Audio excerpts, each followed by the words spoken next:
Okay, we're going to start today with kind of an interesting subtopic, the 100 days. Anybody want to guess what that might be about? The 100 days, yeah, what is that? What's the significance? Now, I will give you a hint by saying it's still something that is talked about today within the presidency. Matter of fact, it started during the Roosevelt presidency and has continued to today. Anybody want to guess? Okay, very good. The first 100 days or 3 months of a president's administration. And because of what Franklin Roosevelt did during his first 3 months, every president now is evaluated on what they do the first 100 days in office. And historians will say that if a president accomplishes quite a bit in the first 100 days in office, first 3 months, they're probably going to have a successful presidency. The reason it started with Franklin Roosevelt is he hit the ground running after taking over the office of the presidency. He didn't mess around. And in the first 3 months of his administration, he passed 15 different laws through Congress. During the first 3 months of his administration, he passed 15 new laws through Congress. All 15 having to do with solving the problem of the Great Depression. Okay? And because of his outstanding effort to pass those laws to fight every aspect of the Depression, it became known in history as the 100 Days. And from that point on in American history, the first 3 months of a president's term is going to be referred to as the 100 Days. And political analysts from all over the country are going to look at what a president does their first 3 months in office and try to determine whether they're going to be a success or not. And that started all the way back with the Franklin Roosevelt presidency.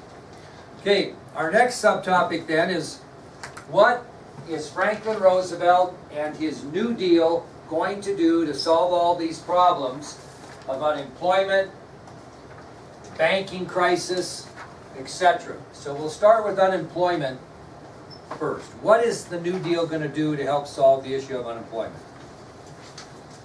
Now, while you write down that subtopic, it's crucial to know that of all the problems that President Roosevelt inherited when he was inaugurated into office, this one was the most urgent to be solved and the one that he focused on first, because unemployment, getting people back to work, would domino affect these other areas that were in trouble. Okay? So that's what he put his focus on.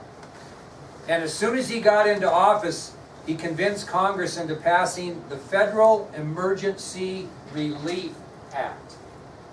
As soon as Roosevelt got into office, he convinced Congress to pass the Federal Emergency Relief Act. Now, this was kind of an interesting law. Basically, what this law did is it gave individual states, as a total, more than $3 billion to use to try to solve unemployment in each particular state. So the money that you got in a state, depending on what? Size, population. But they took $3 billion and they distributed it population-wise to all the states in the Union and said, you solve the problem of unemployment in your state. One of two ways. There were two ways they were to do that. So again, every state in the Union based on population was given a piece of the $3 billion pie as a result of the Federal Emergency Relief Act, and they were to help people in their own states in two different ways. The first way was direct relief. That's one way a state could help people that were unemployed, was direct relief. Anybody want to guess what that was? Just giving them money for being unemployed. The other option is they could use the money to create jobs for people so they could go to work. So that $3 billion was split by a ratio of population to each state. That state was to take that money and provide relief to the unemployed, either by direct relief, giving them money for being unemployed, or using that money to create jobs to put them to work. Now, I'm saying this a little critically, but unlike today, People didn't want direct relief. They wanted to have a job. Your job as the breadwinner was to work and earn money. Nobody wanted a handout. And as a result of that, all these states figured out that people were much more interested in getting a job than they were being handed direct relief. When that was reported back to the federal government, they then focused away from direct relief and focused their efforts more into providing jobs for people across this country. I'm not sure that would be the strategy today. Yeah. You know what I'm saying? It really wouldn't be. But that's how it was in 1933, okay? Now, once the government made arrangements to move away from direct relief and move towards creating jobs, they created something called the Work Progress Administration. They created an agency called the Work Progress Administration, and that happened in 1935. And the man they put in charge of the Work Progress Administration was Harry L. Hopkins. Harry L. Hopkins. He was the guy that they put in charge of that. Harry L. Hopkins.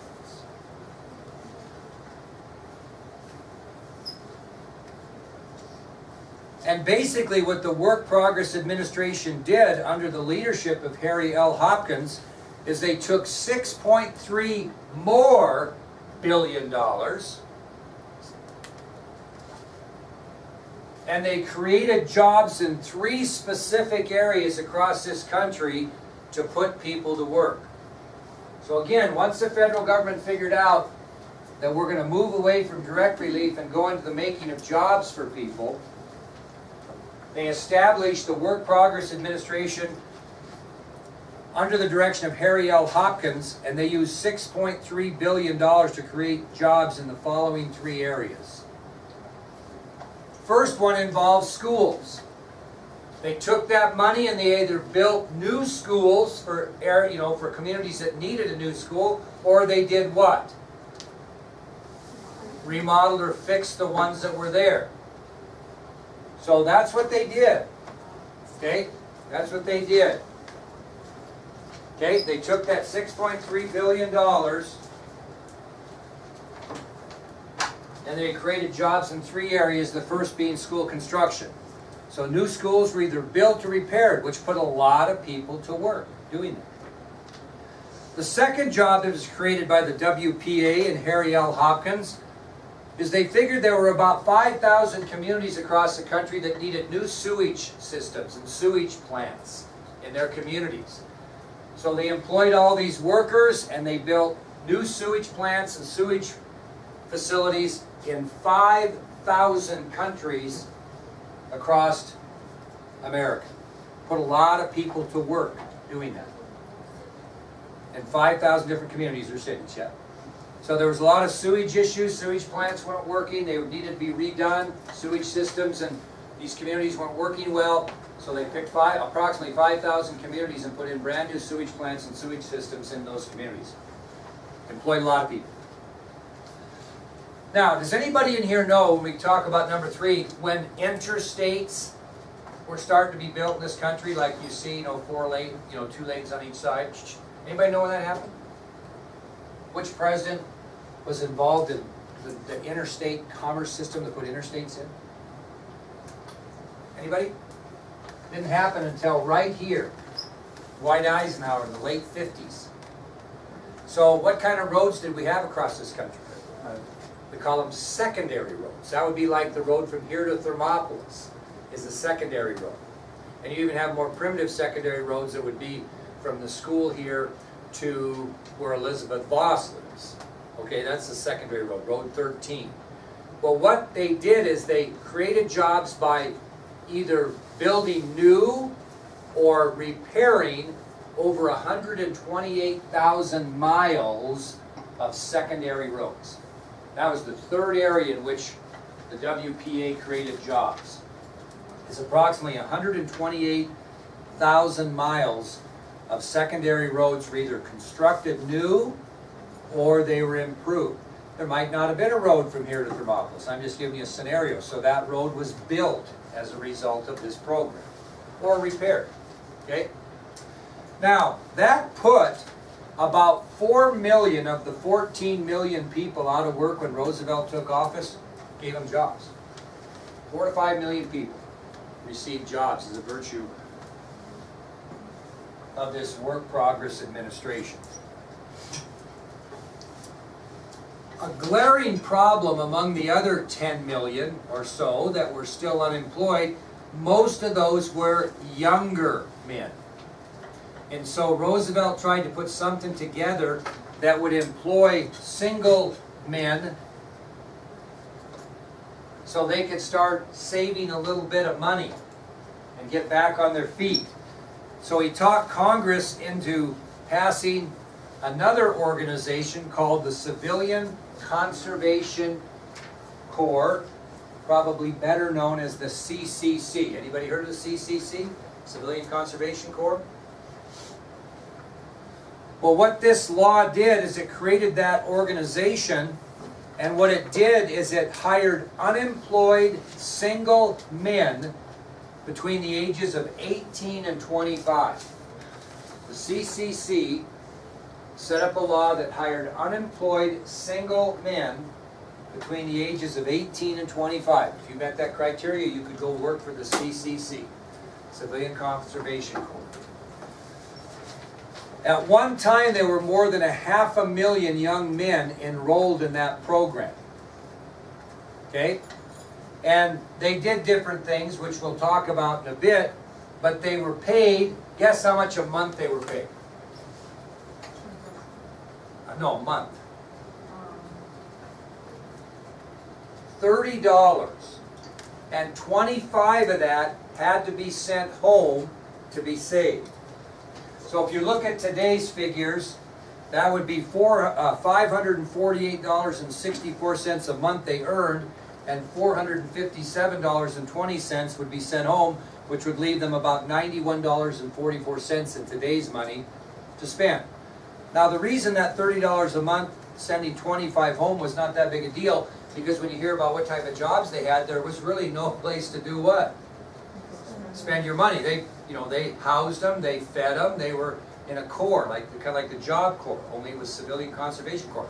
So there really wasn't any place to spend money, and the whole idea was to get them to send that money home to get back on their feet, so when they got done working, they'd have a little bit of a nest egg to make it. Now, I'm going to give you 8 examples of work that were completed around this country by the CCC. Now remember, it's called the Civilian Conservation Corps. So anybody want to guess what they might have done for their $30 a month? What they bought? No, what they did, what kind of jobs they had. Okay, they did. So I'm trying to put this in perspective what we're doing. Anybody else want to guess? Izzy's right. That's one thing they did in Glacier Park is another example, but we'll get to that. I'll just give it out. All roads and campsites in like Glacier Park in Montana and Yellowstone National Park in Wyoming, all of the roads and all the campsites that you see today, roads going into those, were built by the CCC. So all roads and campsites going in and out of Yellowstone Park, Glacier Park. So she's right. What do you call that road again? You guys ever been over the Going to the Sun Road up by Glacier Park and Northern? Oh my God. You got to ride a Harley Davidson over that thing. It's incredible. But anyway, all the roads and all the campsites that were built in this country into these national parks were built, most of them, by the CCC. How about another guess? What else did they do? What else? Civilian Conservation Corps. The other class got like all but one. Didn't they build those things along the sides of the roads to keep the rocks from falling off? Not so much. This is back in 1935. Okay? What else did they build? You got an example of what they did 50 miles from here. Big example. All of you have probably been, what? They built dams. They built dams. Very good. And what goes along with a dam? Why do they even have a dam? Because they're usually blocking, or they're building up water from a creek or a river to form a what? Reservoir. Okay? Fort Peck Reservoir in Montana. Anybody heard of that? That whole thing was built by the CCC. If you drive from here to Meadowlark Lodge and have yourself a burger, and you drive up the road about 100 yards, you can have a pull-off there, and there's a great big rock monument that says that Meadowlark Lake and the dam was built by no other than the CCC. It's right on there, it tells you all about it. Okay? So that's an example close. So reservoirs and dams. What else do you think they did? Would they clear trees for camping areas? Close. They cleared land for parks across this country. I don't know if Newell Sargent Park here in town was a result of the efforts by the CCC, but that's an example. They put parks in towns. We cleared the land off and built a park. So, they dug reservoirs, they built dams, they cleared land for parks, they put in roads and campsites in national parks. What else do you think they might have done? What do you need on a road sometimes if you want to get from one side to the other? A bridge. They built a lot of bridges. Built a lot of bridges.